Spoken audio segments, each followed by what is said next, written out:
اعلیٰ حضرت علیہ الرحمہ جس پائے کے عالم تھے، اللہ نے اتنی ہی شانیں انہیں شاعری کے اندر بھی عطا فرمائی ہوئی تھی۔ اعلیٰ حضرت علیہ الرحمہ جس طریقے کے عظیم محدث تھے، اسی طرح اعلیٰ حضرت نبی اکرم صلی اللہ علیہ وسلم کے سچے غلام تھے،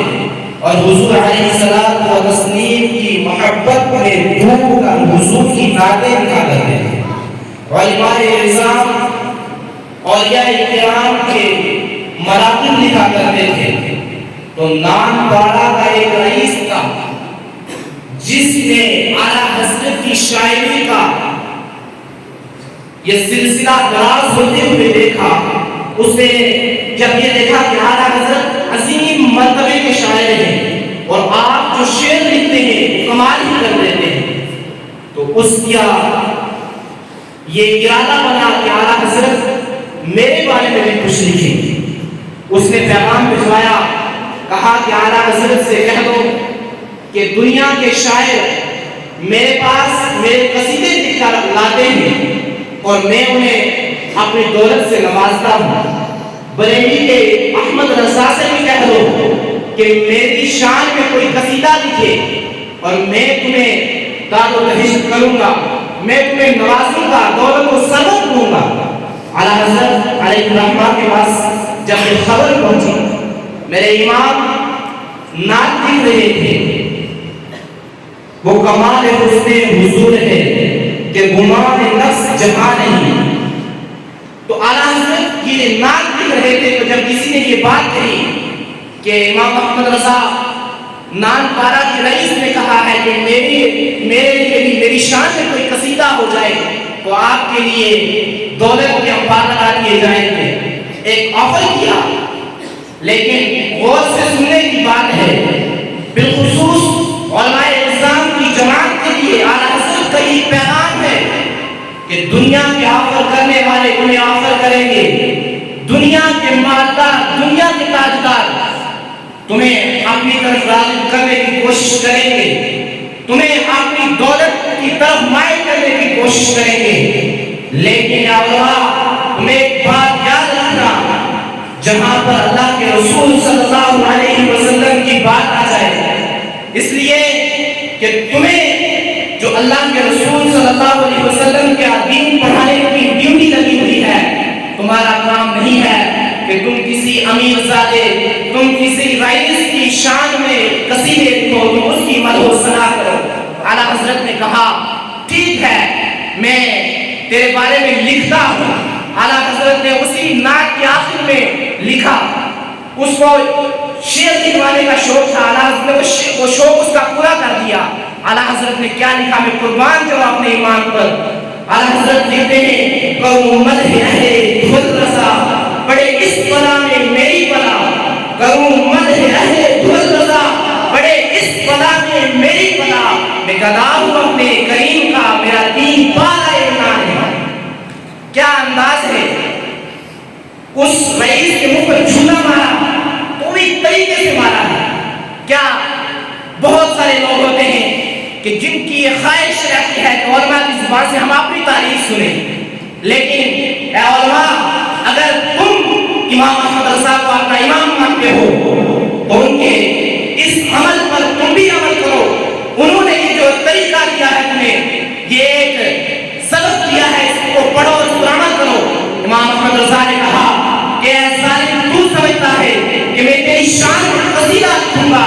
سن میں لکھتا ہوں اور میں کہتا ہوں کہ میں دنیا والوں، یہ مال و دولت والے، یہ ثروت والے، یہ امیر زادے، یہ دنیا کے بڑے بڑے عہدوں پر فائز لوگ، یہ دنیا کے امیر زادے لوگ یہ چاہتے ہیں کہ امام احمد رضا سے، یا احمد رضا سے اپنی تعریف کروانا چاہتے ہیں۔ امام احمد رضا کہتے ہیں سنو، میں تیری تعریف کرتا ہوں لیکن اس انداز میں کرتا ہوں۔ اعلیٰ حضرت کہنے لگے کروں مدح اہل دھل رسا، کہ میں یہ دنیا والوں کی مدح کروں، ان کی تعظیم کروں، ان کی ثنا کروں، ان کے بارے میں میں قصیدے لکھوں، ان کی نعت لکھوں۔ کہتے ہیں کروں مدح اہل دھل رسا، اور بڑے اس بلا میں میری بلا، کہ اس بلا میں میری بلا پڑے، میں گدا ہوں اپنے کریم کا ہے، میں گدا ہوں اپنے کریم کا، میرا دین پالائے نہ نہیں ہے۔ اے علماء کے گروہ، اللہ کے رسول صلی اللہ علیہ وسلم نے تمہیں یہ لقب کیا ہے العلماء ورثۃ الانبیاء۔ اللہ کے رسول صلی اللہ علیہ وسلم نے تمہارے بارے میں فرمایا ہے خیرکم من تعلم القرآن وعلمہ۔ اللہ کے رسول صلی اللہ علیہ وسلم نے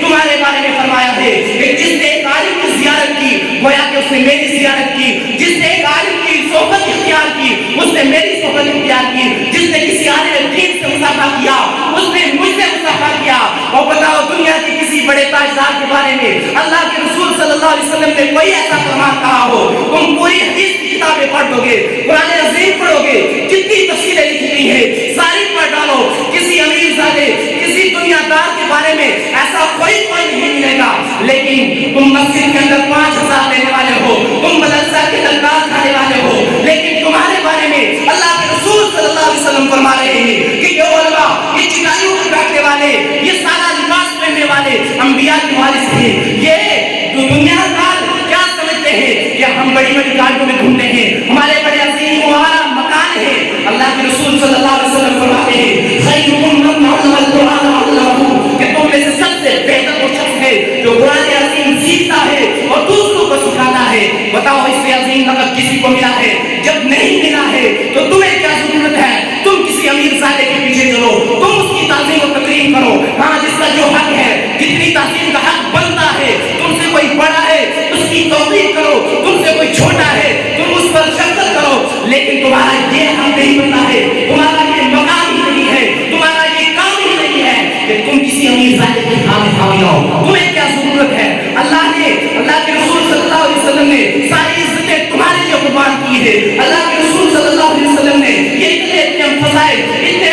جو مراتب بیان کیے ہیں یہ آپ لوگوں کے بیان کیے ہیں۔ آج سے ہی اعلیٰ حضرت کی اس بزم میں آئے ہو، یہ پیغام دے کر جاؤ کہ دنیا دار کتنا ہی عظیم کیوں نہ ہو، کتنا ہی مال و دولت والا کیوں نہ ہو،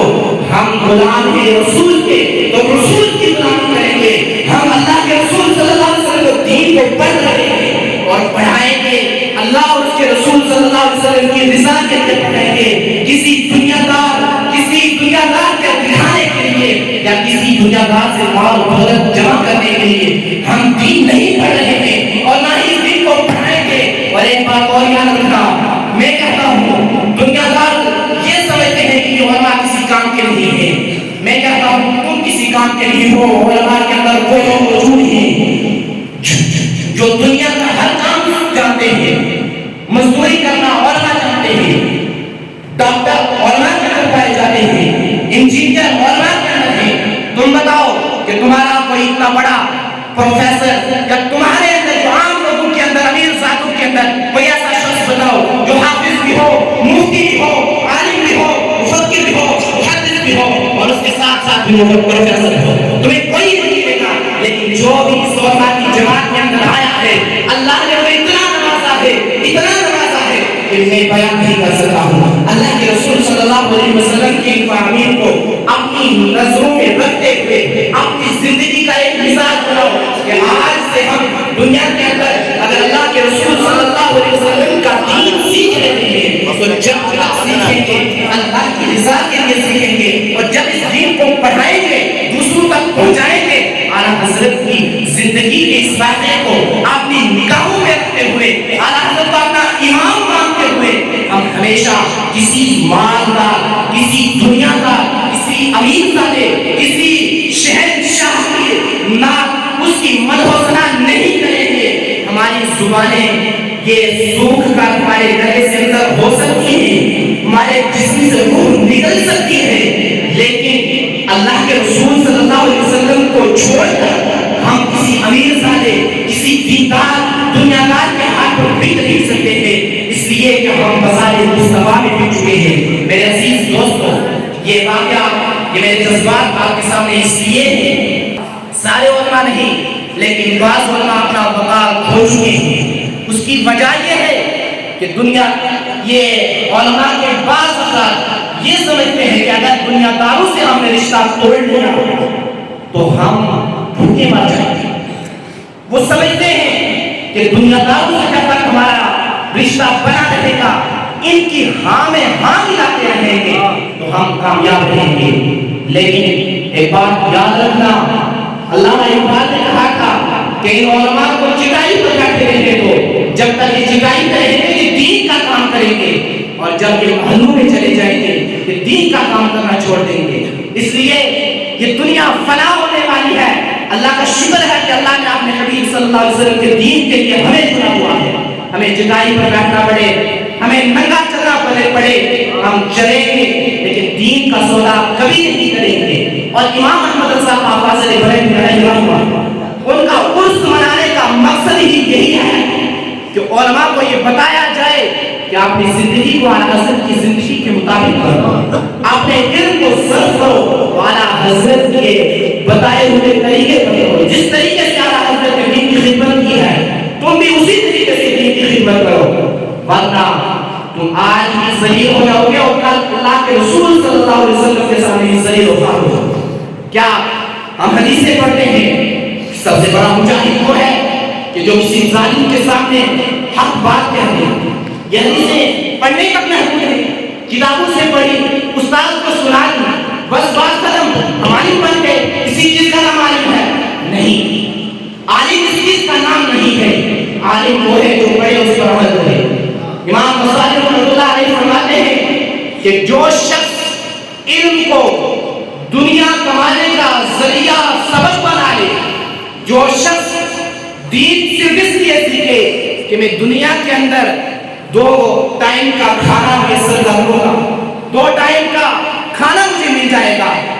اور امام غزالی رحمۃ اللہ علیہ فرماتے ہیں کہ اس کا وہ علم نہیں ہے، وہ عالم نہیں ہے، اس لیے کہ جس جہالت میں وہ تھا وہ اسی جہالت میں ہے، اس سے نکل نہیں سکا. علم کا مطلب تو یہ تھا کہ جب تو کہیں پر غلط ہوتے دیتا، جب تو کسی ظالم کو سر اٹھاتے ہوئے دیتا تو تو فوراً اس کے سر کو کچل کے رکھ دیتا. جب اللہ کے رسول صلی اللہ علیہ وسلم کی شریعت کے ساتھ کھلواڑ ہوتے ہوئے دیکھتا تو تو فوراً کہتا ظالم اپنا ظلم بند کر دے، تو دین کے ساتھ کھلواڑ کر رہا ہے، تو دین کا مطلب نہیں سمجھ رہا ہے. اگر تم دین کا مطلب نہیں سمجھ رہے ہو تو تمہیں دین کے بارے میں کوئی بات کرنے کا حق نہیں ہے. اگر ہم نے یہی مثال میں ہم اپنے لیے ہم فٹ کرتے ہیں، ہم اپنے اور اپنے تمام ساتھیوں کے لیے اور تمام علماء کے گروہ کے لیے کہتا ہوں کہ اگر ہم نے دین کے مقصد کو نہ سمجھا، اگر ہم نے اللہ کے رسول صلی اللہ علیہ وسلم کی رضا کو نہ سمجھا، اگر ہم نے یہ نہ سمجھا کہ یہ دین پڑھنے کا مطلب کیا ہے، دین پڑھا کیوں ہے، اگر ہم نے یہ مقصد نہ سمجھا، صرف ہم پگڑی باندھ کے مولوی لگے، ہم سفید جوبہ پہن کر، ہم اعلیٰ قسم کی گھڑیاں پہن کر، اعلیٰ قسم کی صدریاں پہن کر اور اونچی ٹوپیاں لگا کر بس ہم انہیں گھومتے رہے تو کل اللہ کے رسول صلی اللہ علیہ وسلم نے ہمارا پیچھا نہیں چھوڑنا ہے. اللہ کے رسول صلی اللہ علیہ وسلم کی حدیث پاک ہے، امام طبرانی نے اس حدیث کو نقل کیا ہے کہ کل قیامت کے دن سب سے زیادہ عذاب اس شخص کو ہوگا کہ جو عالم تھا اس نے عمل نہ کیا ہوگا، سب سے سخت عذاب اس شخص کا ہوگا. اس لیے امام احمد رضا خان کا ان کے اس میں آنے والوں آج یہاں پر بیٹھ کر اپنے دلوں کو بریلی کی دھرتی کی طرف ذرا موڑ لگا کر اس بات کا عزم کرو کہ جب تک ہم زندہ رہیں گے اللہ کے رسول صلی اللہ علیہ وسلم کی شریعت کا پیغام جو ہے ہم لوگوں کو سناتے رہیں گے، اور جب اس دنیا سے جائیں گے تب بھی ہم اللہ کے رسول صلی اللہ علیہ وسلم کے محبت میں مریں گے، اور ہم یہ امید لے کر مریں گے کہ کل قیامت کے دن اللہ کے رسول صلی اللہ علیہ وسلم ہماری سفارش فرمائیں گے. یہاں پر ایک شعر پڑھوں گا میں اور اس پر اپنی تقریر کو ختم کروں گا. جناب علامہ خادم حسین رضوی صاحب بڑے شوق کے ساتھ شعر کو پڑھا کرتے تھے، اور میں کہتا ہوں کہ اگر اس شعر کا ہم مطلب سمجھ جائیں تو یقیناً ہم اپنے بھائی کا مطلب سمجھ جائیں گے، اور اگر یہ شعر ہمارے قانون تک محفوظ رہا تو ہمارا علم ہماری سمجھ میں آنے والا نہیں ہے. وہ کہتے تھے کہ بہت کم نصیب ہو جو قرار تک نہ پہنچے، بہت کم نصیب ہو جو قرار تک نہ پہنچے، یعنی درے یار تک تو پہنچے، دلے یار تک نہ پہنچے. مزاق مطلب ہے کہ جب ہم دلے یار تک پہنچ جائیں، درے یار تک تو بہت سارے لوگ پہنچ جاتے ہیں، در تو مل جاتا ہے لیکن دل ملنا بڑی مشکل کی بات ہے. دل مقدر والوں کو ملا کرتے ہیں اور مقدر والے اس لیے علم سیکھ رہے ہو تو آپ نے دلوں میں یہ عزم نکال لو کہ جب تک ہم رہیں گے امام احمد رضا خان فاضل بریلوی رحمۃ اللہ علیہ کی زندگی کو پڑھیں گے، اپنی کتابوں کو پڑھیں گے اور اسی طریقے سے دین کی نشر و اشاعت کریں گے.